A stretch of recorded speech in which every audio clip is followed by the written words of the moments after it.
Saboteur here, we're playing Star Wars Jedi Survivor. We're taking on the Ninth Sister.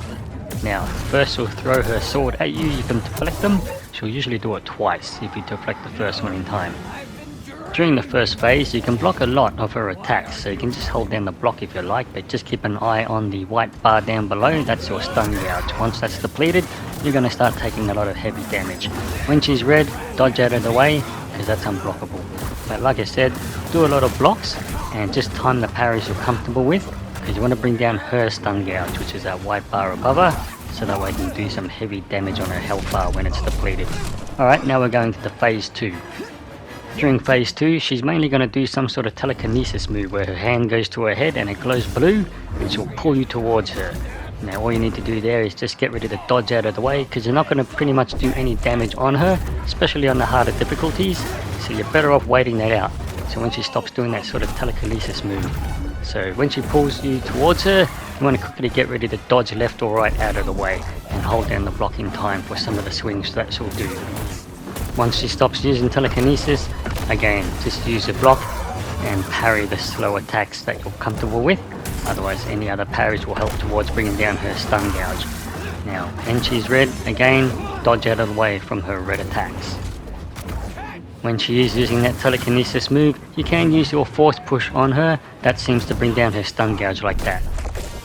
Again, she pulls you towards her, just dodge out of the way. If you're using the single lightsaber stance, they are a lot more powerful but much slower, so you may be stuck in an animation to dodge or parry in time. Otherwise, if you have it joined together like a staff like this, it's a little more faster, and you may get that dodge and parry in time if you're mashing all your combos together. Hope this guide is helping you in your playthrough. Stick around for the next phase for some tips on how to take her down. Ooh, so angry, Cal! Quit playing games! No way!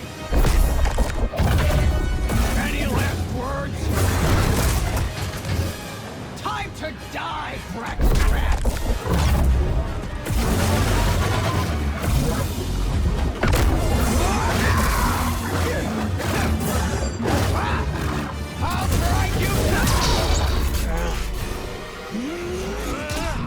In the next phase of the fight, you're going to learn a new stance with your lightsaber, where you can split it in half.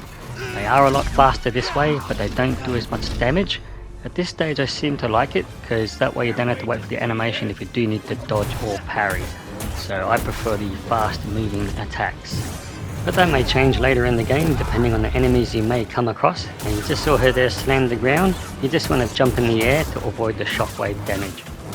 With the speed of the dual wield, I find you can spam your attacks a lot more, because your parry and dodge window are a lot wider, where you're not stuck in a slower animation.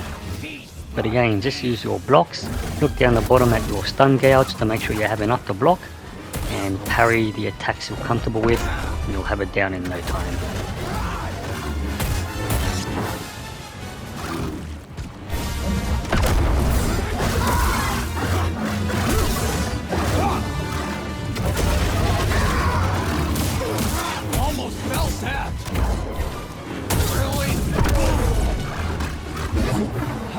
I like to play with my food.